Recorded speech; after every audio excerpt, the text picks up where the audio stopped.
வணக்கம். புது புது அர்த்தங்கள் நிகழ்ச்சிக்கு வரவேற்கிறோம். இன்றைய நிகழ்ச்சியில் எழுத்தாளர் திரு ஞானி அவர்களும் பாரதிய ஜனதா கட்சியின் திரு ராமசுப்ரமணியன் அவர்களும் பங்கேற்கிறார். வணக்கம்.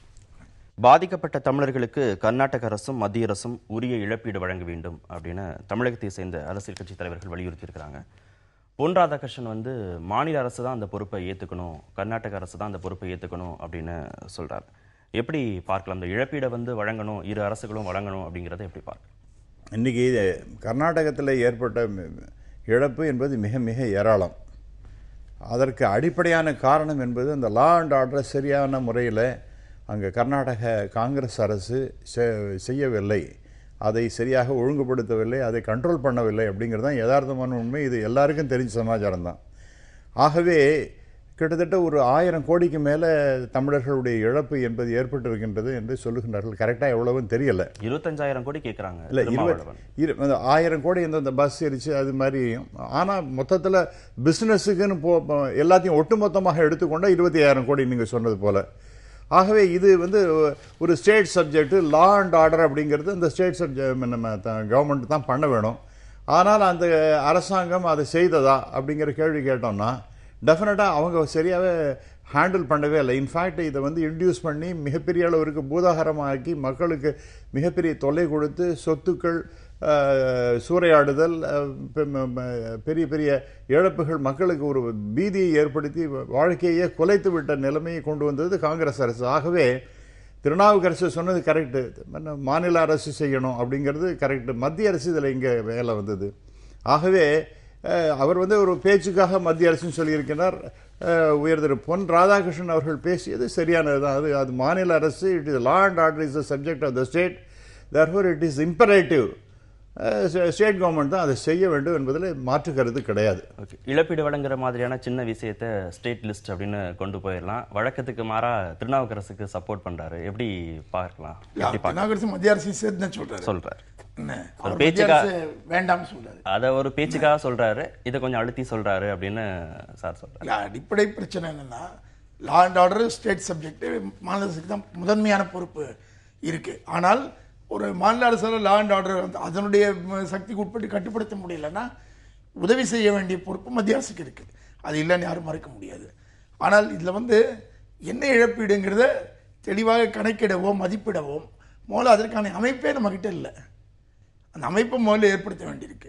இப்படி ஒரு பெரிய கலவரம் நடந்து இழப்பீடுகள் ஏற்படும் போது உடனடி அசஸ்மெண்ட் இருக்குல்ல. இப்போ ஒவ்வொருத்தரும் ஒவ்வொரு அசஸ்மெண்ட் சொல்லிக்கிட்டு இருக்கக்கூடிய சூழ்நிலை இருக்குது.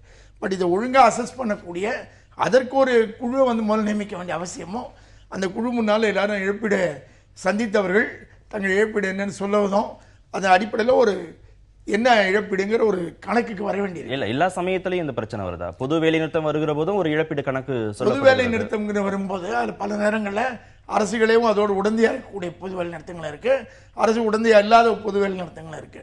அதில் நீங்கள் லா அண்ட் ஆர்டர் இஷ்யூவாக பார்க்க முடியாது. பொது வேலை நிறுத்தம் என்பது ஒரு எதிர்ப்புக்கான ஒரு அறவழி போராட்டமாக தான் இருக்கு. அதை நீங்கள் லா அண்ட் ஆர்டர் இஷ்யூன்னு பார்க்க முடியாது. அதில் இது கலவரம் தான் இங்கே இஷ்யூ. பொது வேலை நிறுத்தத்தில் ஏற்படுற இழப்பீடுங்கிறது நான் வேலை செய்ய மாட்டேன் அப்படின்னு நான் இருக்கிறதுனால அதனால உற்பத்தி குறையிறதுனால வரக்கூடிய இழப்பீடு. ஆனால் இது அப்படி இல்லை, இருக்கிற சொத்தை சேதப்படுத்துவதுங்கிறது இருக்குல்ல. ஆனால் இந்த கலவரத்தில் வர இழப்பீடுங்கிறது வேறு. இந்த ரெண்டுமே வேறு. ஒரு மாநில அரசு தான் கலவரத்தில் பொறுப்பேற்றுக்கொண்டு இழப்பீடு தர வேண்டுங்கிற ஒரு விஷயத்தை நண்பர் சொல்வது எனக்கு மகிழ்ச்சி. இதன்படி பார்த்தீங்கன்னா குஜராத் கலவரத்தில் பாதிக்கப்பட்ட முஸ்லீம்களுக்கு குஜராத் அரசாங்கம் என்ன இழப்பீடு இன்னை வரைக்கும் கொடுத்துருக்குன்னு நான் தெரிஞ்சுக்க விரும்புகிறேன். அங்கே நடந்த மிகப்பெரிய கலவரத்தில் ஏராளமான முஸ்லீம்கள் உயிரிழந்தார்கள், அவருடைய சொத்துக்கள் எல்லாம் நாசமாக்கப்பட்டன. ஆனால் அந்த மாநில அரசு இன்னைய தினம் வரைக்கும் என்ன இழப்பீடு கொடுத்துருக்கு? ஏதாவது கொடுத்துருக்கா? இதை கொடுக்க வேண்டும், மாநில அரசுடைய கடமை என்று சொன்னால் அது காங்கிரஸ் அரசாக இருந்தாலும் பொருந்தும், பாஜக அரசாக இருந்தாலும் பொருந்தும், திமுக அரசாக இருந்தாலும் பொருந்தும், அதிமுக அரசாக இருந்தாலும் பொருந்தும். எல்லா அரசுகளுக்கும் பொருந்தக்கூடிய ஒரு கோட்பாடை தான் அதை வைக்க வேண்டும். அப்படி இருக்கிற போது கடந்த காலத்தில் செய்யவே இல்லையே. அப்போ இன்னைக்கு முன் வைக்கிறப்ப இன்னும் சொல்ல போனால் இப்போது கர்நாடகத்தில் நடந்திருப்பதை விட பல மடங்கு அதிகமான ஒரு கொடூரம் தான் குஜராத்தில் நடந்தது. மாநில அரசுக்கு பொறுப்பு இருக்கு அப்படின்னாலும் மத்திய அரசோட உதவியும் அங்க தேவைப்படுகிறது, அதுக்கும் பொறுப்பு இருக்கு. அது எப்படி நான் பொறுப்பு அப்படின்னு சொல்றேன், அதுல கூட நான் ஒரு டெக்னிக்கலா பேசுகின்றேன். எப்படின்னா இப்ப இன்சூரன்ஸ் செய்திருக்கின்றார்கள், அதெல்லாம் United India insurance, national insurance, இது போன்ற அமைப்புகள் அவங்களாம் அசஸ் பண்ணி அவங்க காம்பன்சேஷன் கொடுக்கணும். அவங்களாம் மத்திய ஒரு கவர்மெண்ட் ஆஃப் இந்தியா ஆர்கனைசேஷன்ஸ் அந்த மாதிரி 4 இருக்கின்றன. அவைகளெல்லாம் அசஸ் பண்ணி எங்கெங்கெல்லாம் முடியுமோ அந்த அளவுக்கு கொடுக்கலாம். அதில் ஒன்றும் தப்பு கிடையாது. அதே சமயத்தில் இந்த பிரச்சனையை பூதாகாரமாக இவ்வளவு பெரிய நஷ்டத்தை ஏற்படுத்தியது, எதிர்பாராதமாக இவ்வளவு பெரிய ஏராளமான லாரிகள், ஏராளமான பஸ் எல்லாம் கொளுத்தினது, அந்த கடைகளெல்லாம் சூறையாடப்பட்டது, இவைகளுக்கெல்லாம் மாநில அரசு தான் கொடுக்க வேண்டும் அப்படிங்கிறது இல்ல. பிரச்சனை முடிந்த பிறகு, இந்த வன்முறைகள்லாம் முடிந்த பிறகு தேவைப்பட்டால் துணை ராணுவ படையை அனுப்புவோம் அப்படின்னு உடனே அமைச்சர் சொல்றாரு இல்லையா? அப்ப அந்த முடிவை முன்கூட்டியே எடுத்திருந்தா இந்த இழப்பு இன்னும் குறைச்சிருக்க முடியும், இல்ல இந்த நிலைமையை கட்டுக்குள் கொண்டு வந்திருக்க முடியும். நீங்க பேசுறது ரைட்டு. பட் இந்த மாதிரி பிரச்சனை உருவாகிய உடனேயே திரு ராஜ்நாத் சிங் அவர்கள் மாநில அரசு தொடர்பு கொண்டு உங்களுக்கு ஏதாவது உதவி வேண்டுமா, பாராமிலிட்டரி ஃபோர்ஸஸ் வேணுமா அல்லது ஆர்மி வேணுமா, என்ன வேணாலும் உதவி செய்கின்றேன் என்று சொல்லிவிட்டு உடனே 1000க்கு மேற்பட்டவர்களை இங்கே அனுப்பி அதனால்தான் ஒரு கட்டுக்குள் கொண்டு வரப்பட்டது. ஆகவே மத்திய அரசு இதில் குறை சொல்வதில் அர்த்தமே கிடையாது. இரண்டாவதாக நண்பர் உடனே ஆணைக்காரனா குதிரையை கூடுறான்னு சொல்லிவிட்டு உடனே குஜராத்தை பற்றி பேசுகின்றார். அது அடிப்படையான காரணம் என்ன அப்படின்னு பார்த்தீர்கள் என்றால், அங்கே கோத்ரா சம்பவம் என்கின்றதை முழுக்கலும் மறைத்து விட்டார்கள். அங்கே எவ்வளவு பேர் உயிரோடு இழுத்து கொள்ளப்பட்டார்கள், அந்த 56-57 கால் சேவக் அவங்க குடும்பத்துக்கு என்ன நஷ்டஈடு கொடுக்கப்பட்டது, இப்படிங்கிறதையும் நாம் பார்க்க வேண்டும். ஆகவே you have to see both sides. பாதிக்கப்பட்டவர்களுக்கு நஷ்டஈடு கொடுக்கப்பட வேண்டும் என்று நான் மறுக்கவே இல்லை. ஆனால் குஜராத்ல நடந்த கலவரத்துக்கு குஜராத் அரசு பொறுப்பா இல்லையா, சட்டம் ஒழுங்கு அது பொறுப்பா இல்லையா? அப்ப அதை குஜராத்தில் ஏற்பட்ட கலவரத்தில் பாதிக்கப்பட்ட முஸ்லிம்களுக்கு இழக்கப்பட்ட சொத்துக்களுக்கு என்ன நஷ்டஈடு ஒரு பைசா இன்னை வரைக்கும் அதிகாரப்பூர்வமாக கொடுக்கப்பட்டிருக்கிறதா? இன் பிரின்சிபிள் இன்னைக்கு அந்த பிரின்சிபிளை வலியுறுத்துகிறார்கள் என்றால் இவர்கள் அதை பின்பற்றி இருக்கிறார்களான்னு கேட்கிறேன். இல்ல நான் அதை என்ன சொல்லுகின்றேன் என்றால், அது இழப்பீடு என்று வரும்பொழுது நீங்க உடனே கோத்ரா நீங்க இப்ப இழுத்து வருது இல்ல. நான் சொல்றேன், நீங்க சொன்னதெல்லாம் நான் பேசினேன் திரு ஞானி. அதனால முக்கியமாக கோத்ரா சம்பவத்துக்கு அடிப்படையான காரணம் அவர்கள் இழந்தது அந்த பிரச்சனையில் மாட்டிட்டு. கோத்ரா மட்டுமல்ல, அங்க இறந்த இந்த இஸ்லாமியர்கள் சொல்றாரு இல்லையா, அதுல எவ்வளவு ஹிந்துக்களும் இறந்திருக்காங்க. கிட்டத்தட்ட ஒரு 35-40% ஆஃப் த பீப்புள் செத்து போனது எல்லாம். பிரச்சனைக்கான காரணம்ங்கிறது வேறு. இருதரப்பும் பாதிக்கப்பட்டிருக்குன்னா இருதரப்புக்குமான இழப்பீடு தானே அவர் சொல்றாரு. இருதரப்புக்கு இழப்பீடு கொடுக்கணும். எனக்கு 2002 என்ன விதமான கோரிக்கைகள் வைக்கப்பட்டன எனக்கு ஞாபகம் இல்லை. பெஸ்ட் பேக்கரி எல்லாம் அடியோட தரமட்டமாக்கினாங்க. அல்ல, அது ஒன்றும் இல்லை சார். நான் சொல்றது என்ன, நீங்க ஒரு எழுத்தாளர், நீங்க எல்லாத்தையும் தொடர்ந்து அதை பார்த்து கொண்டிருக்கின்ற, அதுல கிட்டத்தட்ட 40% ஆஃப் த பீப்புள் ஹிந்துஸ் தான் செத்து போயிருக்காங்க. ஆகவே அவர்களுக்கு கொடுத்தார்களா நீ கேட்டீங்கன்னா அது சரி. ஆனா அதற்கு என்ன ஒரு மெக்கானிசம் வைத்திருந்தார்கள் அப்படிங்கறதெல்லாம் பத்தி நம்ம 60% இஸ்லாமியர் அவரே சொல்றாரு. 60% இஸ்லாமியர்களுக்கு இழப்பீடு கொடுக்காத பத்தி அவர் கவலைப்படல. இல்ல 40% பத்தி பேசுறாரு. No no I am sorry. நாம let us not divert sir. நாம டிஸ்கஷனா பார்க்க வேண்டும். அங்க 40% உடனே பொறுப்பு மாநில அரசு. இதான் பிரின்சிபல். கலவரம் நடக்குது, சட்டம் ஒழுங்குக்கு மாநில அரசு பொறுப்பு. இந்த பிரின்சிபல் அடிப்படையில் தான் கர்நாடக அரசிடம் கோரப்படுகிறது. இப்ப நீங்க தமிழர்களுக்கு, அதாவது நம்முடைய ஞானி அவர்களுடைய பேச்சு என்ன இருக்குன்னா, இன்னைக்கு தமிழனுக்கு அவெல்லாம் இழப்பு மிகப்பெரிய அளவிற்கு அவர்களுக்கு ஏற்பட்டு விட்டது, அதெல்லாம் ஒண்ணும் கொடுக்க கூடாதுங்கிறதுக்காக ஒரு சிம்பிளி டைவர்ட்டிங் தி இஷ்யூ இந்த நேரத்துல சொல்றதுக்கான தார்மீக உரிமை பாஜகவுக்கு கிடையாது. இல்ல எரிகின்ற நீங்க இதை விட மிகப்பெரிய கொடூரத்திலும் போது நீங்க ஒரு பைசா எடுத்து கொடுக்கல, ஒண்ணுமே செய்யல சார். 2 விஷயத்தை நீங்க தயவுசெய்து புரிஞ்சுக்கணும். இந்த டிமாண்டை வைக்கிறது என்பது காங்கிரஸ்காரருடைய காங்கிரஸ் கட்சியினுடைய தமிழக காங்கிரசினுடைய கட்சி தலைவர் திருநாவுக்கரசர் பேசுகின்றார். ஆகவே இல்ல அந்த டு த டெஸ்ட் எங்கிறது நீங்க பார்க்கணும். அதனால மாநில அரசு கொடுக்க வேண்டும் என்பது டெஃபினட்டா அதுல மாற்று கருத்து இருக்க முடியாது. இல்ல இல்ல இல்ல இப்ப நான் தானே சார், நீங்க அங்க உடனே நீங்க அங்க போறது, இப்ப இன்னைக்கு இருக்கிற தமிழர்கள் நான் பத்தி பேசிக் கொண்டிருக்கோம். அவங்க எல்லாம் ரொம்ப இழப்பீடு ரொம்ப அதிகமாக அவர்களுக்கு ஆகிவிட்டது, நஷ்டம் ஏராளமா போயிடுது. நம்ம 25,000 கோடிங்கிறது பிசினஸ் லாஸ். அதாவது இந்த எல்லாத்தையும் மூடப்பட்டது அப்படிதான். ஆனால் இந்த பஸ் எரிச்சது, லாரி எரிச்சது, கடைகளை சூறாடிய, இதெல்லாம் நாம எடுக்கும் பொழுது கொடுக்கணும். குஜராத்லயும் பாதிக்கப்பட்டவங்களுக்கு கொடுக்கணும் அப்படிங்கிறது உங்க நிலைப்பாடா? கொடுக்க வேண்டியது இல்லைங்கிறது இல்ல. நாம அந்த நாம இனிமே அப்படி பாத்தீங்கன்னு வச்சுக்கோங்க, 1947 இந்தியாவை விட்டு பிரிட்டிஷ் பீப்புள் போகும்பொழுது அவர்களால் ஏற்பட்ட இழப்பு இந்தியா, இன்னும் சொல்ல போனால் அந்த இங்கிலாந்து என்ற கண்ட்ரியை உயிரோட இருந்தது காரணம் இங்கேருந்து சுரண்ட எடுக்கப்பட்ட பணம் தான், இந்த இங்கேருந்து சூறையாடப்பட்ட பணம் தான். இதையெல்லாம் பற்றி கூட சசி தரூர் இங்கிலாந்துல பேசும் வெளிநாட்டு அரசாங்கமும் இந்திய அரசாங்கம்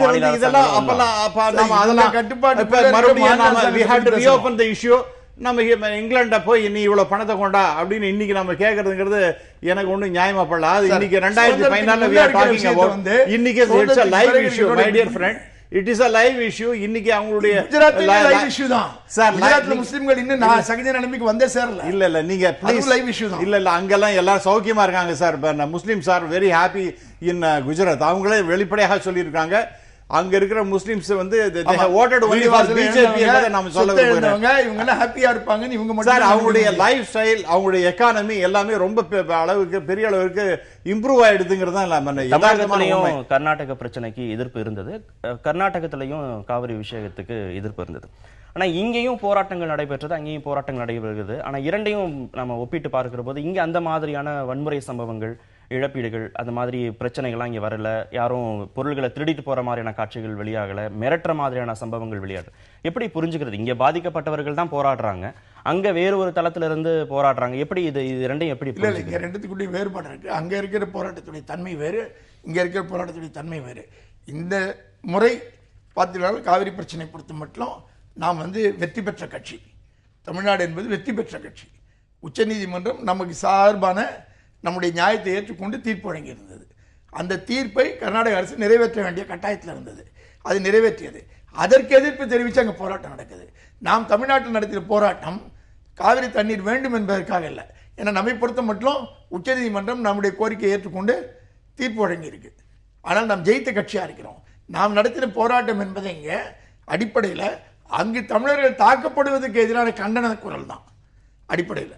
ஆனால் அது அங்கே தாக்குவது தவறு நாம் சொல்லும் போது பதிலுக்கு நாம் இங்கே தாக்குவதை வந்து ஒரு வழிமுறையாக வைத்துக் கொள்ள முடியாது. ஆனால் அது நிச்சயமாக எந்த விதத்திலும் இங்கே நடக்கவில்லை. காங்கிரஸ் இங்கொன்றுமாக நடந்த நிகழ்ச்சிகள் இருக்க ஒழிய ஒரு சொத்தை அந்த விதத்துல வந்து இங்கே ஒரு விதமான பிரச்சனையும் இல்லாத அளவு இங்கேயும் அதனுடைய ரியாக்ஷன் இருந்திருக்கலாம், ஒரு நெகட்டிவ் ரியாக்ஷன் இருந்திருக்கலாம். ஆனால் இந்த மாநில அரசு அதை சரியாக கையாண்டது என்பதை நாம வந்து வெளிப்படையாக ஒத்துக்கொண்டு அவங்களோட பாராட்டம் வேணுங்கிறது தான் சார். காங்கிரஸ் கட்சியினரோ இல்ல பாரதிய ஜனதா கட்சியினரோ நேரடியாக கர்நாடகத்துல போராட்டத்தில் ஈடுபட்டாங்க, வன்முறைகள் ஈடுபட்டாங்கிற மாதிரியான செய்திகள் வரல.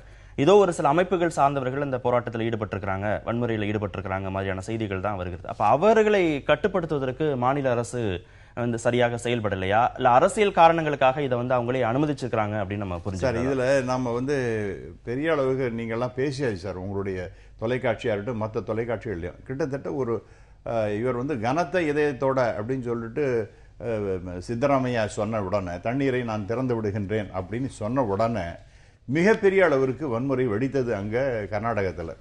ஆகவே அந்த மாதிரி ஸ்டேட்மெண்ட்லாம் வந்து it is an inducement for anti social elements. அது அடுத்ததாக கிட்டத்தட்ட 590 அவர் சொல்றாருன்னா அவர் கட்சியை சேர்ந்தவங்க தானே இன்னும் அதிக அளவில் உள்ள வந்துருங்க. நான் சொல்றேன் கேளுங்க, இது வந்து அப்படி ஒண்டி பார்க்க கூடாது. யாரு அப்படின்னு பார்த்தீங்கன்னா கிட்டத்தட்ட 590 கிரிமினல்ஸ் ஹேவ் பீன் ரிலீஸ்ட். அவங்களால தான் மிகப்பெரிய அளவுக்கு இதை வந்து விவசாயிகள் ஒன்றும் எது ஒரு பெரிய சண்டை எல்லாம் போடலை, எல்லாரும் சூறையாடலை, அவங்களெல்லாம் வன்முறையில் இறங்கலை, சாதாரண பொதுமக்கள் ஏதோ யாரும் வரல. இப்போ it is all engineered by a group of people.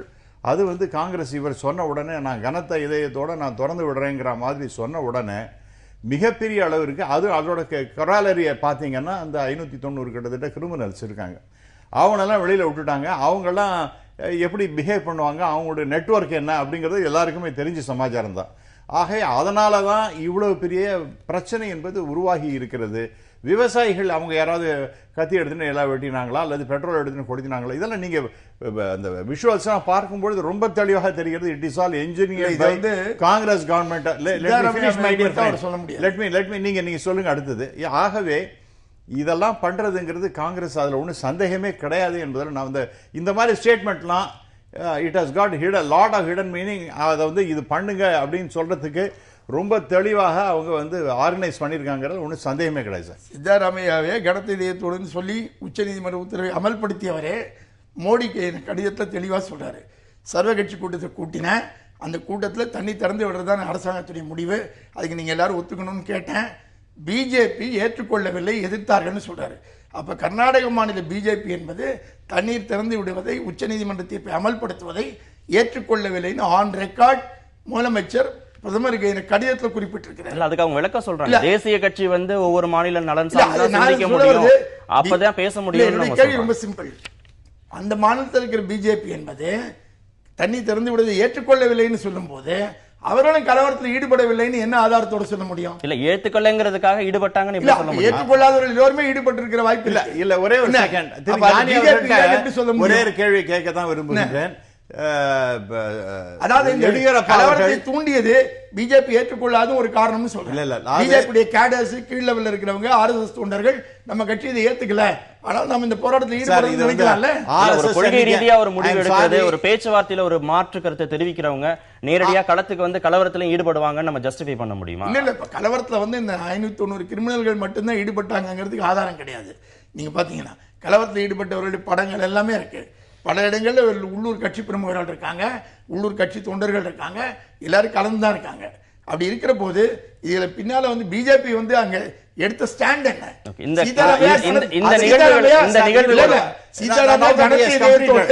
தண்ணீர் தர மறுக்கவில்லை, கனத்தேதோடு தண்ணீர் கொடுத்துட்டாரு. உச்சநீதிமன்ற தீர்ப்பை மதிக்கிறேன்னு சொல்றாரு. ஆனா பிஜேபி கொடுக்காதேன்னு சொல்லி இருக்கு சார். அது வந்து இது போன்ற அன்ரெஸ்டுக்கு பாரதிய ஜனதா பல குரல்ல பேசுனது ஒரு காரணம் அப்படின்னு. அதாவது நான் ஒரு விஷயத்தை ரொம்ப தெளிவா சொல்றேன் சார். இவர் இந்த சர்வ கட்சி கூட்டத்தில் ஒவ்வொருத்தர் நீங்க அழகா சொன்னீங்க, ஒரு கட்சிக்கு ஒரு நிலைப்பாடு இருக்கு, அவங்க என்ன சொல்றாங்க அப்படிங்கிறது அவங்க தேர்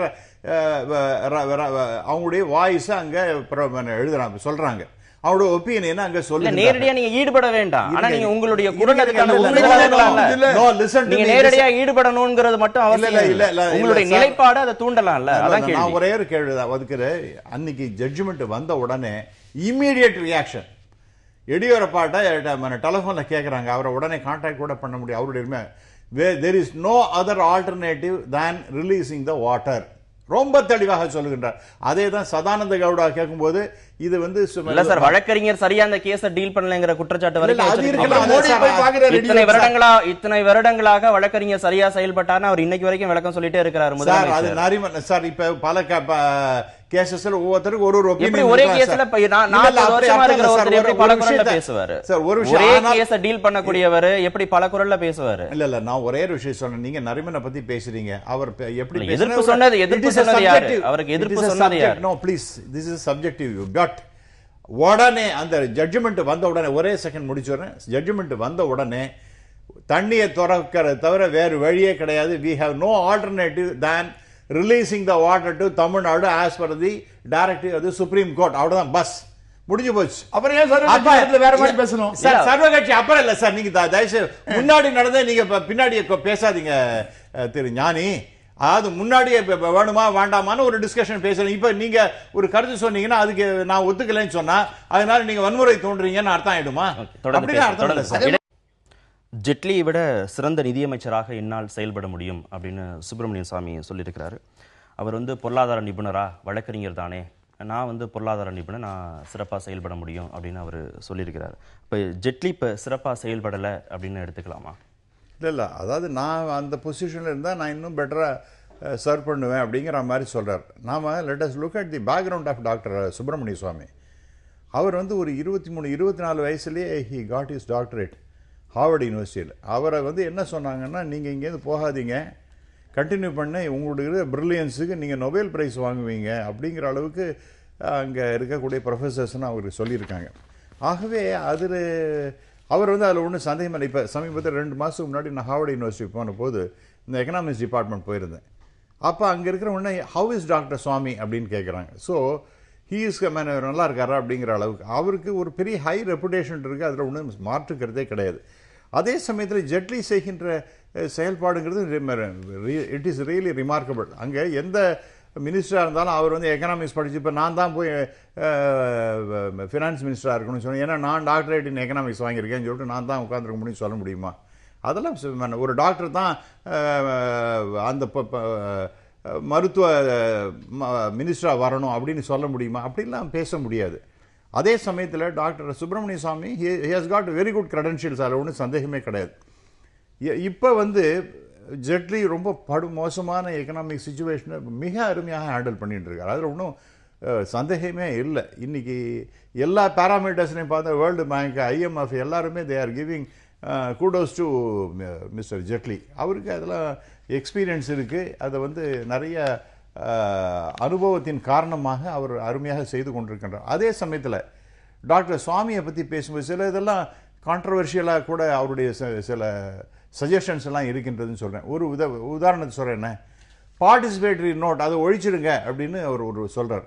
என்னால் நான் வந்து கொஞ்சம் ஏன்னா நான் ஒரு லாயராகவும் இருக்கின்றேன், கம்பெனி செக்ரட்டரி, எக்கனாமிக்ஸில் ஒரு டாக்டரேட், இதெல்லாம் பார்க்கும்பொழுது பார்ட்டிசிபேட்டரி நோட்டுங்கிறது கம்ப்ளீட்டாக அபாலிஷ் பண்ணுவேன் அப்படிங்கிறது வந்து ஏற்புடையதாக இருக்குமான்னு எனக்கு தெரியல. இந்த ஸ்டாக் மார்க்கெட்டில் சொல்லுகின்ற அதை ரெகுலேட் பண்ணியிருக்கிறார் திரு ஜெட்லி அவர்கள். அதில் முன்னாடிலாம் ரொம்ப திறந்து விட்டுருந்தாங்க, அதெல்லாம் இல்லை. இப்போ they are all very much regulated. ஒரு விஷயம். இரண்டாவதாக பார்த்தீங்கன்னா பேங்க்ஸை பற்றி இப்போ இன்கம் டேக்ஸு, கஸ்டம்ஸு எல்லாத்தையுமே ஒழிச்சிடணும், இங்கே இந்த நாட்டில் இருக்கவே கூடாது அப்படின்னு ஒரு சஜஷன் டாக்டர் சுவாமி சொன்னார். எலெக்ஷனுக்கு முன்னாடி உங்களுக்கு ஞாபகம் இருக்குன்னு நினைக்கிறேன். அர்த்த கிராந்தி அப்படின்னு ஒரு NGO அவங்க சொல்கிறது, அதை இவர் எடுத்து சொல்லுகின்றார். அதெல்லாம் பண்ண முடியும், ஆனால் நம்ம நாட்டில் இன்கம் டேக்ஸே இருக்கக்கூடாது, கஸ்டம்ஸு அதெல்லாம் கம்ப்ளீட்டாக ஒழிச்சிடும். இதெல்லாம் பண்ணினா பேங்க் டிரான்சாக்ஷனில் 0.5% 2% வரைக்கும் நீங்கள் ஒன்றுத்துக்கு போட்டிங்கன்னா கிட்டத்தட்ட 20 லட்சம் கோடி ரூபாய்களுக்கு மேலே வரும். அதனால் நம்ம பட்ஜெட்டில் டாக்ஸே போடாத பட்ஜெட்டை நம்ம அருமையாக பண்ணலாங்கிறது, அதெல்லாம் ப்ராக்டிக்கலாக முடியுமா அப்படிங்கிறது தேர் ஆர் லாட் ஆஃப் நிறைய எக்கானமிஸ்ட்லாம் அதெல்லாம் டவுட் பண்ணுறாங்க. அதெல்லாம் எப்படி பார்க்கலாம்? அது டவுட் தான் சார். ஸ்டேட்மெண்ட் ரகுராம் ராஜன் மீதான விமர்சனம், இப்போ ஜெட்லி மீதான விமர்சனம். சொல்ல ஜெட்லி நல்லா பண்ணிட்டு இருக்காரு, ஆனால் நானும் நல்லா பண்ணுவேன்னு சொல்ற உரிமை சுவாமிக்கு இருக்கு அப்படிங்கிறது அவருடைய பாயிண்ட் என்ன. ஆனால் இப்போ முடிவெடுக்க வேண்டியவர் வந்து பிரதமர், யாரை வச்சுக்கணும்னு. பிரதமருக்கும் வந்து இவருக்கு தெரிஞ்ச அளவுக்கு சுவாமியை பற்றி பிரதமருக்கும் தெரியும். ஆனால் அவர் சுவாமி ஆக்கலை, அவர் ஜெட்லி தான் ஆக்கியிருக்கிறார் நிதி அமைச்சராக. அப்போ பிரதமர் பாயிண்ட் ஆஃப் வியூவில் சுவாமி வந்து அதுக்கு இன்னும் குவாலிஃபை ஆகலை, அதுக்கு தகுதியானவர் அவர் பார்க்கல அவரை. ஆனால் சுவாமி தனக்கான அரசியல் இடத்துக்காக போராடிக்கிட்டு இருக்கார் தொடர்ந்து. பெரியாரின் சிலைக்கு, படத்துக்கு மரியாதையை செலுத்துவது மட்டுமல்லாமல் அவரது கொள்கைகளை செயல்படுத்த வேண்டும் அப்படின்னு வீரமணி பேசியிருக்கிறார். நேற்று பெரியாருடைய பிறந்தநாள் விழாவில் அவர் வந்து இந்த மாதிரியான செய்தியை சொல்லியிருக்கிறார். இப்போ இருக்கக்கூடிய கட்சிகள் இதை செயல்படுத்தலை அப்படின்னு சொல்றாரா? இன்றைய காலகட்டத்துக்கு தேவை அப்படின்னு சொல்றதை எப்படி புரிஞ்சுக்கிறது?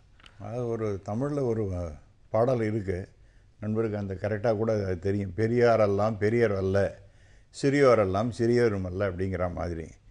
வெறும் பெரியார் பெரியார்னு கூப்பிட்டு இருக்கிறதுனால அவர் ஒரு பெரியாரா ஆயிட்டாரா அப்படின்னா அது ஒரு கேள்விக்குறி தான். ஆகவே அவர் வந்து இப்போ பகுத்தறிவு அப்படின்னு சொன்னால் அவங்களுடைய பின்னாடி இருக்கிற ஆட்கள்லாம் என்ன பகுத்தறிவு பண்ணுறாங்கன்னா, சூடஞ்சாம்பிராணி அவர் செத்துப்போன இடத்துல அல்லது அவருக்கு வச்சிருக்கிற அந்த சிலைகள் அதுக்கெல்லாம் மாலை போடுறது, சூடஞ்சாம்பிராணியை கொளுத்துறது, அந்த இது மாதிரி எல்லாம் பண்ணிட்டு உட்காந்துருக்காங்க. இதெல்லாம் வெறும் அவர் என்ன பெருசாக பண்ணினான்னு பல கோளாறுகள்லாம் நம்ம சமூகத்துக்கு செஞ்சுட்டு போயிட்டாருங்கிறது தான் என்னுடைய அபிப்பிராயம். ஒன்று, ஒரு சின்ன பெண்ணை நாம் திருமணம் செய்து கொள்ளக்கூடாது அப்படிங்கிற மாதிரி ஒரு சிஸ்டம் இருக்கின்றது. அது நடைமுறைக்கும் வந்து விட்டது. ஆனால் அவர் என்னன்னா ஒரு தனக்கு ஒரு பெண்ணாக வளர்ந்தவரே அவரையே மனைவியாகவும் மாற்றிக்கொண்டார் அப்படிங்கிறது எப்படி மனசார ஏற்றுக்கொள்ள முடியும்? அதுக்கு கேட்குறாங்க, என்னங்க நீங்கள் இது மாதிரி அவங்களோட வளர்த்த பெண்ணு, நீங்கள் அந்த வளர்த்த பெண்ணையே நீங்கள் வந்து திருமணம் செய்துக்கிட்டீங்களே அப்படின்னு கேட்டால், நான் வந்து ஒரு மரம் வளர்க்குறேன், அதில் வந்து பழம் இருக்குது, அதில் பழத்தை எடுத்து பறிக்கக்கூடாது, இப்போ சாப்பிடக்கூடாதுன்னு இந்த எங்கேயாவது சொல்லி இருக்கின்றது அப்படிங்கிறதெல்லாம், இதெல்லாம் ஒரு சமூகத்தை மிகப்பெரிய தாக்கத்தை ஏற்படுத்துகின்ற, நெகட்டிவாக ஏற்படுத்துகின்ற வகையில் இருக்கின்றது. இன்னொரு இதில் பார்த்தா இந்த திருமணம் அப்படிங்கிறதே கொச்சப்படுத்தினது. அதாவது ஒரு சமூகம் ஒழுங்காக இருக்கணும், நல்ல விதமான திருமணம், கணவன் மனைவி அப்படிங்கிற இதெல்லாம் அமையணும். ஆனால் அவருடைய பேச்சு எல்லாமே, நடவடிக்கை எல்லாமே ரொம்ப மோசம். அதாவது என்ன சொல்கிறாருன்னா, ஒரு ஆண் வந்து தவறாக போய்விட்டான் என்றால், பெண்ணை நீ அதை பற்றி கவலைப்படாத, அவன் கணவன் போனான்னா நீ வந்து அவன் ஒரு பொண்ணோட போனான்னா நீ 3 நாளோட போ அப்படிங்கிற மாதிரிலாம் ஒரு கொச்சைத்தனமாக பேசுகிறது. அப்புறம் இவங்கெல்லாம் சொல்கிறாங்க, இப்போ இந்த அர்ச்சகர்கள் எல்லாரும் யார் வேணாலும் கோயிலில் ஆகலாம் அப்படிங்கிறது இவர் வந்து சொல்லியிருக்கின்றார். அது ஒரு முக்கியமான ஒரு கொள்கைன்னு பேசுகிறார். இன்றைக்கி கோயில்கள்லாம் போனீங்கன்னா அர்ச்சகர்கள்லாம் ஏதோ, நான் பல பழங்கால கோயில்களுக்கெல்லாம் போயிருக்கேன், அங்கே இருக்கிற அர்ச்சகர்கள்லாம் எவ்வளோ கஷ்டப்படுறாங்கங்கிறது நமக்கு நன்றாகவே தெரிகின்றது. இன்றைக்கி எல்லாருமே அர்ச்சகராகலாம் அப்படின்னு சொல்லி பார்க்கும்பொழுது இன்றைக்கி அந்த அந்த சின்ன சின்ன கோயில்களில் இருக்கக்கூடிய பூஜாரிகளாக இருக்காங்களே, அவங்களாம் எங்கள் தொழிலெலாம் விட்டுட்டு நாங்கள் பாட்டு எங்கேயாவது வேறு வேலைக்கு போயிடலாம் போல இருக்குது அப்படின்றாங்க. இதெல்லாம் எதெல்லாம் யதார்த்தம் இல்லையோ, எதெல்லாம் ப்ராக்டிக்கல் இல்லையோ, இப்போ பிரித்தாளும் சூழ்ச்சி இப்படிலாம் பண்ணி இந்த சமூகத்துக்கு மிகப்பெரிய கெடுதலை உண்டாக்கியவருக்கு பேர் பெரியாருங்கிறத வச்சுருக்காங்க. இது எனக்கு ஒன்றும் இப்படிப்பட்ட ஒரு கொள்கை உடையவர். இப்படி அப்புறம் தமிழை பற்றி நாம் பேசிட்டு இருக்கோம். தமிழ் காட்டுமிராண்டி மொழின்னு சொன்னவர். இப்படி ஒன்றும் ஒரே கான்ட்ரவர்ஷியல் பர்சன். அதனால சமூகத்துக்கு மிகப்பெரிய கெடுதல் தான் விளைஞ்சிருக்கு. அவரை போய் நாம் பெரியார் என்று கொண்டாடுவது என்பது சரியானது கிடையாது என்பதுதான் என்னுடைய அபிப்பிராயம். நீங்கள் ரொம்ப மகிழ்ச்சியாக இருக்கு கேட்க. ஏன்னா பிஜேபியுடைய அஃபிஷியல் ஸ்போக்ஸ்மேன் பெரியாரை பற்றி அவருடைய அசலான கருத்து என்ன அப்படிங்கிறது ரொம்ப தெளிவாக அவர் சொல்லிட்டார். பிஜேபி மொத்தமாக சொல்லணும், தமிழிசை சவுந்தரராஜன் இப்படி பேசுவாங்கன்னா பேச மாட்டாங்க, ஒருத்தர் ஒரு விதமாக பேசுவாங்க பார்த்தீங்கன்னா. ஆனால் பிஜேபியுடைய அஃபிஷியல் ஸ்போக்ஸ்மேன் இங்கே உட்காந்துருக்கிறவர் இதுதான் அவங்க அசலாக பெரியாரை பற்றி நினைக்கிற விஷயம் அப்படின்னு தெளிவுபடுத்திட்டார். அதுக்காக எனக்கு மகிழ்ச்சி. ஆனால் அவர் சொன்னது எல்லாமே பெரியார் கொச்சைப்படுத்துகிறார்னு சொல்லிட்டு இவர் பெரியார் வாழ்க்கையை முழுக்க முழுக்க கொச்சைப்படுத்தி பேசியிருக்கிறார். நடந்ததெல்லாம் என்னென்ன சரித்திரமே தெரியாது, விவரங்கள் தெரியாது, அங்கே ஒன்று இங்கே ஒன்றுமே பிச்சு பேசினது தான் அது இவர் பேசினது முழுவதுமே. அவருடைய திருமணத்திலேருந்து நான் பெரியார் பற்றின வாழ்க்கையை வரலாற 2.5 மணி நேரம் படமாக எடுத்து பெரியாருடைய 126 ஆண்டில் அதுக்காக நான் கிட்டத்தட்ட 200 புத்தகங்களுக்கு மேலே பெரியார் சம்மந்தப்பட்டது படித்து ஆய்வு செய்து பெரியாரை பற்றி படம் எடுத்திருக்கிறேன். ஆனால் இது எவ்வளவு பெரிய பொய் பரப்பப்படுகிறது நமக்கு தெளிவாக தெரியும். சின்ன பெண்ணு கல்யாணம் பண்ணிட்டாங்க, இல்லை உண்மை இல்லை. அவர் அன்னைக்கு செய்ததெல்லாம் ஒரு கட்சி அமைப்புக்காக ஏராளமான நிதி சேர்த்து வைத்திருக்கிறோம், இது முறையாக நிர்வகிக்கப்பட வேண்டும், ஆனால் அடுத்து யார் இதை நிர்வகிக்கப் போகிறார் என்பதற்கு ஒரு வாரிசை உருவாக்க வேண்டும்னு பார்க்குறாரு. அப்படி பார்க்கிற போது தத்து எடுத்துக் கொள்வதற்கு சட்டத்தில் இடம் இருக்கிறதான்னு தான் பெரியார் முதல்ல கேட்கிறாரு. அவர் கேட்கறது அதுதான், மணியம்மையை தன்னுடைய மகளாக தத்தெடுத்துக் கொள்ள வாய்ப்பு இருக்கிறதான்னு கேட்கிறாரு. அன்னைய தினம் இருந்த சட்டத்தின் கீழ் பெண் குழந்தையை தத்தெடுக்க முடியாது, ஆண் குழந்தையை மட்டும்தான் தத்தெடுக்க முடியும். அதுதான் அன்னைக்கு இருந்த சட்டம். பெண் குழந்தையை தத்தெடுக்க சட்டத்தில் அனுமதி இல்லை. இதை வழக்கறிஞர்கள் சுட்டி காட்டின பிறகு அப்போ வேற எப்படி வாரிசாக்க முடியும்னா தத்தெடுக்க முடியாது, மனைவி ஆக்கினீங்கன்னா அவங்க வாரிசாயிடுவாங்க அப்படின்னு சொல்லும்போது இந்த ஒரே ஒரு காரணத்துக்காக தான் அவர் திருமணம்ங்கிற விஷயத்தை அங்கே செஞ்சார ஒழிய இவரை கொச்சையாக சொல்லுகிற மாதிரி உடலுறவுக்காகவோ செக்ஸுக்காகவோ நடந்த திருமணம் அல்ல அது. பார்த்தீங்கன்னா அடிப்படையில் அது முழுக்க முழுக்க இந்த காரணத்துக்காக சட்டத்தை அன்னைக்கு இருந்த சூழ்நிலையில் வேறு எப்படி சட்டத்தின் கீழ் செய்ய முடியுங்கிறதுக்காக ஏற்படுத்த ஏற்பாடு. ஆனால் பெரியாரை பொறுத்த மட்டும் திருமணம் என்பது இருவருக்கிடையிலான ஒரு ஒப்பந்தம் தான். அந்த ஒப்பந்தத்தில் இரு தரப்பும் மதிக்கப்பட வேண்டும் அவர் சொல்றது. குடும்பத்தை மதிக்கணும், ஆண் மதிக்கணும், பெண்ணை மதிக்கணும்னா எப்போ மதிக்க முடியும்? பெண்ணை மதிக்காத ஆண் இருக்கிற வரைக்கும் குடும்பம் சீரக கேட்டு தான் போயிட்டு இருக்கும். பெருவாரியான குடும்பங்கள் அப்படிதான் இருக்கு பார்த்தீங்கன்னா.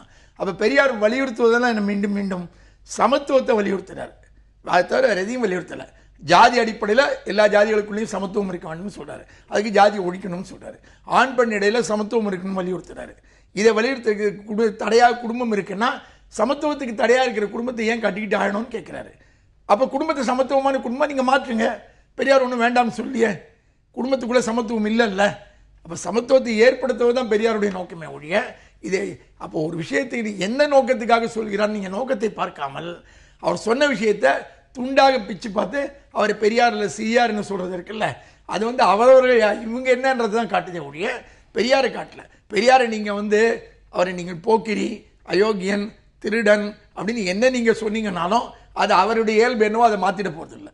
அவர் என்ன வேணாலும் நீங்க சொல்லிக்கலாம், அது ஒன்றும் பிரச்சனை இல்லை. அவரால் செருப்பு வீசப்பட்டிருக்கிறது, அவர் பேசின கூட்டங்களில் நிறைய பாம்பு எடுத்து விட்டுருக்காங்க, நெருப்பு வச்சு பந்தலை கொளுத்திருக்காங்க. இதையெல்லாம் பற்றி பொருட்படுத்தாமல் 94 வயது வரைக்கும் அவர் மூத்தர் சட்டியை தூக்கி கொண்டு சமூகத்துக்காக உழைத்தவர். இன்னைக்கு அர்ச்சகர நிலைமையை பற்றி பேசுறாங்க. அர்ச்சகர நிலைமையில தான் ரொம்ப சிம்பிள். அர்ச்சகர்களே வாழ்க்கைக்கு கஷ்டப்பட்டுக்கிட்டு இருக்காங்களே, ஏன் அதை விடாப்பிடியா ஒரு ஜாதியினர் மட்டுமே பிடிச்சிட்டு உட்கார்ந்துருக்காங்க? வாழ்க்கைக்கே கஷ்டமா இருக்கு, அங்க வாழ்க்கை நடத்ததே கஷ்டமா இருக்குன்னா அப்ப அது ஏன் ஜாதி அடிப்படையில் பிடிச்சிட்டு உட்கார்ந்துட்டு இருக்காங்க? ஏன் அதை விடாப்பிடியா வச்சுக்கிட்டு உட்கார்ந்துட்டு இருக்காங்க? அதை விட்டுட்டு போயிருக்கலாமே. அதை விட பொருளாதார ரீதியாக எவ்வளவோ அதே அர்ச்சகர்களாக இருக்கக்கூடிய ஜாதியை சேர்ந்தவர்கள் எல்லாம் என்ஆர் ஐயா இந்தியா விட்டே கூட போயிட்டாங்கல்ல, வெளிநாடுகளுக்கெல்லாம் போயிட்டாங்கல்ல. ஏன் இப்போ இந்த அர்ச்சகர்கள் மட்டும் அப்படியே அது எந்த விதமான வருமானம் இல்லை, சிக்கலா இருக்குன்னா ஏன் பிடிச்சிட்டு உட்கார்ந்துருக்காங்க? இதை அது எல்லா ஜாதிகளுக்கும் கொடுத்துட்டு போயிடலாமே. இப்போ நான் ஒன்று பேசலாமே. அது நண்பர் அவர் ஒரு சினிமா எடுக்கணும் அப்படிங்கிறதுக்காக பல விஷயத்தை படிச்சிருக்கார். நான் அதெல்லாம் பாராட்டுறேன். நான் ஒன்றும் தப்பாக ஒன்றும் சொல்லலை. அவர் அவருடைய வழியில் அந்த சினிமா எடுக்கணுங்கிறதுக்காக பல விஷயத்தை அவர் சொல்லியிருக்கின்றார். பெரியாரை தூக்கி பிடிக்கின்றார், அதெல்லாம் இருக்கட்டும். பட்டு அர்ச்சகரை பற்றி பேசுகிறார். அர்ச்சகரில் என்ன அந்த ஒரு சாஸ்திர வழிமுறைப்படி இருக்கக்கூடிய கோயில்கள்னு பார்த்தீங்கன்னா வெறும் 300-350 மேலே கிடையாது சார். இன்றைக்கி இந்த தமிழ்நாட்டில் எவ்வளோ கோயில்கள் இருக்கின்றன. அந்த கோயில்கள் இருக்கிறவங்களாம் எல்லாரும் அர்ச்சனைகள்லாம் நடந்து கொண்டிருக்குன்னா இப்போ எல்லாரும் தான் இருக்காங்க. இந்த 300-400 கோயில்கள் எல்லாம் அழிஞ்சு போயிருக்கு. இவங்கெல்லாம் இவ்வளோ கஷ்டத்தில் இருந்தாலும் கூட, உதாரணமாக சொல்கிறேன், இந்த ஸ்ரீமுஷ்ணங்கிற ஒரு கோயிலுக்கு நான் போயிருந்தேன். அது அந்த ரொம்ப பழங்கால கோயில். அதில் அந்த அர்ச்சகரும் அந்த சாமியும் தான் உட்காந்துருக்கார். இது அவருக்கு இருக்கிற கஷ்டத்தெல்லாம் பார்க்கும்பொழுது எனக்கு விட்டுட்டு ஓடி போயிடுறது. அந்த இன்னும் அந்த கோயில்கள்லாம் இருக்கு. நியமனத்துக்கும் என்ன சம்பந்தம்? இல்லை திருக்கோயில்கள் அதுதான் சார். அதில் சட்டப்படி நீங்கள் சுப்ரீம் கோர்ட் சொல்லியாச்சா நீங்கள் வந்து அதை ஏன் பண்ணுறதுன்னு நீங்கள் சொல்லிட்டு உட்காந்துருந்தா அர்த்தம் இல்லை. Supreme court has made it very clear. இந்த ஆகம விதிப்படி இருக்கக்கூடிய நடக்கக்கூடிய கோயில்களில் எல்லாரும் கூட போய் நிற்க முடியாது. இப்போ நான் வந்து ஒரு கோயிலில் போய் பூஜை பண்ண முடியாது. அந்த ஆகம விதிகளை தெரிந்த அந்த சிஸ்டம்ல இருக்கக்கூடிய ஆகம விதிகள் பயிற்சி கொடுத்து இருங்க சார். நீங்க அதெல்லாம் பயிர்ல கொடுக்க முடியாது சார். பண்ணியாச்சு. இல்ல நீங்க எல்லாம் தயவுசெய்து மிஸ்டர் ஞானி அந்த ஜட்ஜ்மெண்ட்டை நீங்க சரியா படிக்காதனால நீங்க இதெல்லாம் பேசுறீங்க. ஆகம விதிப்படியில வந்தாலும் கூட இப்ப திடீர்னு நான் ஆகம விதியை படிச்சேன், நான் போய் கோயிலில் போய் பூஜை பண்றேன்னு மாட முடியாது. நான் வந்து அதை நான் சொன்ன அதே ஸ்ரீமுஷ்ணம் கோயிலில் நான் பண்ண முடியாது. நான் இப்போ எனக்கு தெரிஞ்சுட்டு இருக்கேன், நான் போட்டுருக்கேன், அங்கே போய் நான் வந்து இதெல்லாம் படிச்சுட்டேன் சார் அப்படின்னு சொன்னால் ஏற்றுக்க முடியாது. அது அந்த சில பദ്ധதிகள்லாம் இருக்கின்றன, சில சிஸ்டம்ஸ்லாம் இருக்குன்னா சார். அது 300-400 இந்த நான் உடனே சொன்னேன் சார். அந்த 300-400 கோயிலில் அந்த பாரம்பரியத்தில் இல்லைன்னா இன்னைக்கு அந்த கோயில் எல்லாம் வீணா போயிருக்கும். இன்னைக்கு inspired of so many attacks, அந்த ஹிந்து மதத்து மேல எதிர்ப்புகள், இந்த கோயில்கள் மேல எதிர்ப்புகள், இவ்வளெல்லாம் தாண்டியும் கூட இந்த கோயில்கள்லாம் இருக்கின்றன. Thanks to those people. அவங்க வந்து சாக்ரிஃபைஸ் அவங்க வந்து பணத்துக்காக பண்ணல. உண்மையிலேயே அந்த இறை வழிபாடு ஆன்மீகத்தில் இருக்கக்கூடிய முழுமையான ஈடுபாடு. என்ன கேள்வினா மனிதர்களுக்கு இடையிலான அந்த சமத்துவத்தை தூக்கி பிடிக்காம ஜாதியவோ மதத்தையோ தூக்கி பிடிக்கக்கூடிய எல்லா வழிமுறைகளையும் பின்பற்றணும் சார். இந்த ஜாதியை பத்தி மதத்தை பத்தி பேசுறாருன்னா இந்த பெரியார் என்னைக்காவது ஒரு இஸ்லாமியரை வச்சிருக்காரா, இஸ்லாம் மதத்தை வச்சிருக்காரா, கிறிஸ்தவ மதத்தை வச்சிருக்காரா? அவருடைய குறிக்கோள் ஒரே சிங்கிள் பாயிண்ட் அஜெண்டா. சும்மா பேருக்கு கேஷுவலா ஏதோ நான் அவங்களே ஒத்துக்க மாட்டேன் இவங்களும் ஒத்துக்க மாட்டேன்னு சொன்னா அவர் வந்து என்னைக்குமே ஹிந்து மதத்துக்கு எதிர்ப்பாளர். அதை என்னென்ன வேலை கொச்சைப்படுத்தணுமோ அவ்வளவுதான் பண்ணி கொண்டிருந்தார். அதனால என்ன நடந்ததுன்னா எல்லா இடத்துலயும் இத்தகைய பிரச்சனைகள்லாம் ஏற்பட்ட இவர் வந்து சமூக புரட்சி செய்தார்னு சொல்லிட்டு இந்த சமூகத்தை கெடுத்த ஒரு மிகப்பெரிய மனிதர் என்பவர் ஈவே ராமசாமி நாயக்கர். அவரை நாம் பெரியார் என்று கொண்டாடுகிறோம். அது தவறானது. அடுத்தது நண்பர் என்ன சொல்றாரு, ஆணும் பெண்ணும் அவர் திருமணம் என்பது ஒப்பந்தமா? ஒப்பந்தம் சரி சார். அந்த அதே மாதிரி வந்தவர் தான் ராமகிருஷ்ண பரமஹம்சரும் சாரதா தேவி அம்மையாரும். அவங்க ரெண்டு கல்யாணம் பண்ணாங்க. அந்த சாரதா தேவி அம்மையார அவர் வந்து பராசக்தியாவே கும்பிட்டுருக்கார். ஆகவே இவர் என்ன பண்றாருன்னா அந்த சொத்தை காப்பாற்றணுங்கிறதுக்காக தான் பொண்ணையே பொண்டாட்டி ஆக்கின்ற ஒரு பெரிய உத்தமர் அவர். அவரை வந்து நீங்க வந்து தூக்கி பிடிக்கின்றீங்க, அதை வந்து கொண்டாடுறீங்க. ஒரு சொத்தை வந்து காப்பாற்றுறதுக்கு அதுக்கு விளக்கம் சொன்னார் இல்லையா? சொத்தை காப்பாற்றுறதுக்காக தன்னுடைய சொத்தை காப்பாற்றுறதுக்காக பேச பேச மகிழ்ச்சியா இருக்கு. இல்ல எனக்கு அசல் முகம் வெளிப்பட்டு கொண்டிருக்கிறது சார். நான் வந்து I am making very very candidly என்னுடைய ஒப்பீனியன் இதுதான் சார். குற்றச்சாட்டுக்கு ஒரு மறுப்பு சொல்லணும். சொல்லுங்க. இல்ல ரொம்ப அடிப்படையான விஷயம். அர்ச்சகர்கள் வந்து ஜாதி அடிப்படையில் இருந்தா தான் கோவிலை காப்பாற்றுவாங்களான்றது கேள்வி. வேறு ஜாதி ஜாதிகளை சேர்ந்தவர்கள் ஆகமங்களை படிப்பதற்கு அரசாங்கமே பள்ளி நடத்தி ஆகமத்தை படிச்சு இப்ப நீங்க பண்ண முடியாது. பள்ளி நடத்தி என்று ஒரு சிஸ்டம் இருக்கிறது. தமிழ்லயே கூட ஆகமத்தை படிக்க வச்சிருக்காங்க. நீங்க குற்றச்சாட்டு வச்சிருக்கீங்க, அவர் உங்களுக்கு பதில் சொல்லணும். உச்சநீதிமன்ற தீர்ப்புல அந்த வேர்டு கரெக்டா இருக்குல்ல, ஆகம விதிகளை பின்பற்றணும்ங்கற வேர்டு. ஆகம விதிகளை பின்பற்றினா ஆகம விதிகள்ல இந்த ஜாதியை சேர்ந்தவர்கள் இருக்க வேண்டும் என்று ஆகமத்துல எங்கேயுமே கிடையாது. ஆகமத்தின் வந்து பிரிஸ்கிரைப் பண்றது எல்லாமே வழிபாட்டு முறை, கோவில் அமைப்பு முறை, இந்த விஷயங்களை தான் ஆகமம் பிரிஸ்கிரைப். யார் வேணா பின்பற்ற முடியும். ஆனால் இந்த ஜாதியை சேர்ந்தவர்கள் தான் அங்க அர்ச்சகராக இருக்க வேண்டும் என்று எந்த ஆகமத்திலையும் கிடையாது. அதனால ஆகமத்துக்குள்ள அந்த விதியே கிடையாது முதல்ல. ஆனால் அது ஆகம விதியின் ஜாதி அடிப்படையில் இருக்குன்னு சொல்வதே ஒரு பொய். அதுவே ஒரு பொய் தான். அப்படி இல்லவே இல்லை. ஆனால் எங்கே ஒரு ஆகம விதி எடுத்து இந்த ஜாதியை சேர்ந்தவர் மட்டும்தான் அர்ச்சகராக இருக்க வேண்டும் என்று எந்த ஆகமம் சொல்லுதுன்னு காட்ட சொல்லுங்க. எந்த ஆகமத்திலையும் கிடையாது. ஆகம விதியிலே அது இல்லை, ஜாதி அடிப்படை இல்லை. அப்ப இவர்கள் உருவாக்கி வைத்து விட்டு ஜாதி அடிப்படையை அது ஆகமத்தின் பேர்ல சொல்லிக்கிட்டு இருக்காங்க. அப்போ கேள்வி என்ன, வேறு ஜாதிகளைச் சேர்ந்தவர்கள் இந்த ஆகமத்தை பின்பற்றி கொண்டு அதை பின்பற்ற முன் வந்தால் அவர்களுக்கு இடம் கொடுப்பதற்கு தயங்குவது என்றதான் கேள்வி. ஜாதி அடிப்படையில் தான் அது இருக்க வேண்டும் என்று சொல்லுவதன் அடிப்படை நோக்கம் என்ன? இப்ப நான் இன்னொன்னு, அவர் ஸ்ரீமுஷ்ணம் கோவிலையும் 300 கோவிலை பத்தியும் பேசுறாரு. சிதம்பரம் தீட்சிதர்கள் வந்து அந்த கோவிலை ரொம்ப சந்தோஷம் சார். நான் சிதம்பரத்தை பத்தி நான் பேசுறேன். நீங்க நண்பரை பத்தி நீங்க சொல்றீங்க இல்லையா, நான் அதுக்கு மேல நான் பேசுறேன். ஏன்னா நான் சிதம்பரம் தான், எனக்கு நல்லாவே தெரியும் அந்த கோயிலை பத்தி. அங்க தீட்சை இருக்க ஆகம் எல்லாம் கிடையாது சார். அது வந்து பதஞ்சலியோடைய அவருடைய சிஸ்டத்தில் வந்தவங்க. அந்த யாரு தீட்சிதர்கள் என்றால் தில்லை மூவாயிரம் அவர்கள் என்பது அந்த நடராஜ பெருமானுடைய கூட வந்தவங்க. அங்க நடராஜ பெருமான் ஒரு தை மாசத்துல பூச நட்சத்திரத்தின் அன்றைக்கு நடமாடம் வருகின்றார். அந்த நாட்டியத்தை பார்க்கிறதுக்காக எல்லாருமே குழுமிருக்கிறார்கள். பதஞ்சலி வியாகரபாதர் கேட்டுக்கொண்டதற்காக அங்க வந்து வருகின்றார். அந்த சமயத்தில் அந்த நடராஜ பெருமானோட கூட வந்தவர்கள் அந்த தீட்சிதர்கள். அவர்களுக்கு தான் பூஜை செய்கின்ற உரிமை உண்டு. அந்த பூஜை முறை என்பது பதஞ்சலி வகுத்து முறையில பண்ணிட்டு இருக்காங்க. கிடையாது. I am making it very clear. Chidambaram என்பது உலகத்திலே ஒரு unique system sir. Chidambaram Nataraja கோயிலா என்பது ரொம்ப அது வந்து ஆகமத்துல வராது. ப்ளீஸ். ஆகம விதிகள் அப்படிங்கறத எந்த ஜாதியை வேண்டுபவர்கள் இருந்தாலும் எந்த ஜாதியை சேர்ந்தவங்களா இருந்தாலும் பின்பற்றலாம். அதாவது நான் என்ன ஆகம ஒரு ஜாதிக்கு மட்டும் அது சொந்தம் இல்ல. Please understand. நான் ரொம்ப தெளிவா சொல்றேன். அவர் வந்து ஜட்ஜ்மென்ட் ஒழுங்கா படிக்கல. முழுக்க அதை படிச்ச ஒரு ஜட்ஜ்மென்ட்ல இந்த ஸ்டேட்மென்ட் இருக்கு சார். ஆகம விதிங்கிறது அந்த விதிகளுக்கு உட்பட்டு அதுல மாற்று கருத்து இல்ல சார். அதுல மாற்று ஆகம விதிகளை பின்பற்றணும்ங்கிறதுல அந்த நீதிமன்ற தீர்ப்புல மாற்று கருத்து இல்ல. இப்ப சிவாச்சாரியார்னு இருக்குங்களே, ஆதி சிவாச்சாரியார் அவங்களுடைய அந்த ஆகம விதிகளை நீங்க போய் நான் ரொம்ப தெளிவா சொல்றேன். இன்னைக்கு நாளைக்கு நான் ஆகம விதியெல்லாம் படிச்சுட்டேன், அதனால கோயில்ல போய் நான் பூஜை பண்றேன் அப்படின்னு சொன்னால் முடியாது. நான் போய் பண்றேன்னா உங்களால திருவண்ணாமலையில வச்சு பள்ளிக்கூடம் நடத்தினாங்க சார். நீங்க அதெல்லாம் பள்ளிக்கூடம் நடத்தினால அதெல்லாம் பண்ண முடியாதுங்கிறது ஒரு சில குறிப்பிட்ட ஏராளமான கோயில் எல்லாம் இருக்கின்றன. ஏன் சார் நீங்க ஜாதி அடிப்படையில் செய்ய முடியும்னு அவர் சொல்றாரு. பூஜாரிகளை நீங்க வந்து அவங்களே அவங்க வந்து சிறுதெய்வ வழிபாடு பெருந்தெய்வ வழிபாடு கோயில் எல்லாம் இருக்கின்றன கொண்டு வர வேண்டியது இல்ல. நான் சொல்றது என்ன, மிகப்பெரிய கோயில்கள் எல்லாம் அதுலயும் அந்த மாதிரி இருக்கக்கூடிய பெரிய கோயில் எல்லாம் இருக்கு. இல்ல ஆகம விதிகளை ஒரு சில ஜாதிகளை சேர்ந்தவங்க மட்டும்தான் பின்பற்ற முடியும். ஒரு சில ஜாதி எல்லாம் கிடையாது சார். அதுலயும் குறிப்பிட்ட ஒரு சிலர் தான் பண்ண முடியும் சார்.